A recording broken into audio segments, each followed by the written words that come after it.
You know what I find beautiful? Forests. You know how we make one? Trees.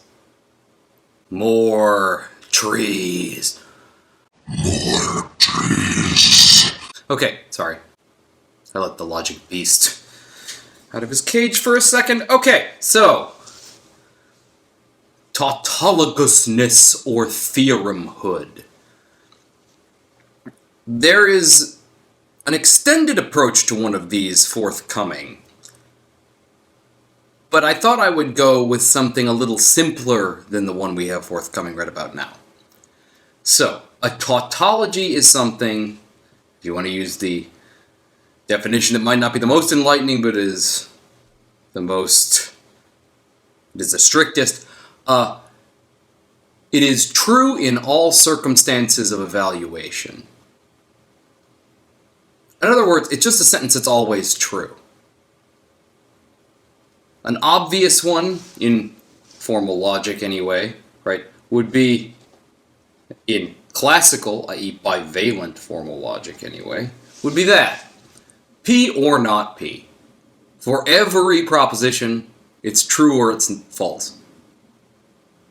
Because those are the only two ways a proposition could be, true, false. So for any one of them, it's true or it's false. Assume P is true, then this thing is true. Assume it's false, then this thing is true. So no matter which way P goes, this thing is true. And you don't see a Q, R, S, nothing else in it.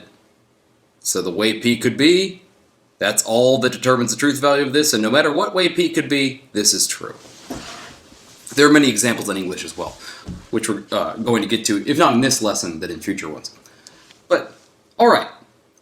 In this case, I'm going to outright tell you that this is a tautology, and we're going to use the usual way to demonstrate that, which is called reductio ad absurdum, or just reductio.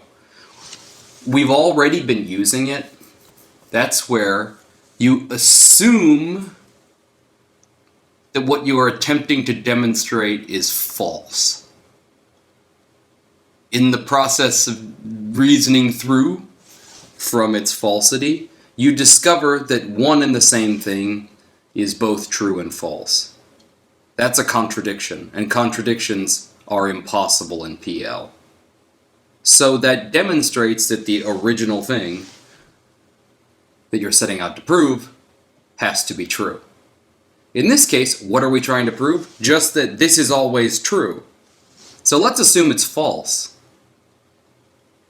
So write all this out.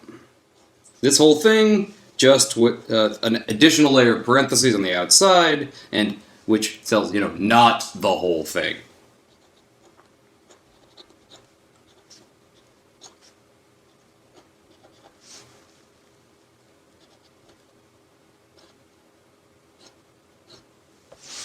Might help to reason through in English beforehand to see where we're going here. Well, listen, if A and B are both true, why would that mean this has to be true? Here's why. Recall De Morgan's. It is not the case that the value not B and C means at least one of the two things in here has to be false. So, drive that in. Another way to say that then would be B or not C. For at least one of these things to be false, we would need at least B to be true, or at least not C to be true. But B is true. Why? In the antecedent, we're given A and B. So A and B, yes, it does entail B. So it entails B or whatever. In this case, B or not C. So really the action here would be, get to B. If you're doing this straight up without an entailment proof, there are certain ways to do it. If you were just relying on the antecedent here, which I may then, demonstrate here in a moment. But in this case, so that's the rationale in English. Because that rationale works, it guarantees that when you negate the whole thing, something's going to go wrong. You're going to get something that is both true and not, which is impossible. And that's what we set out to prove here.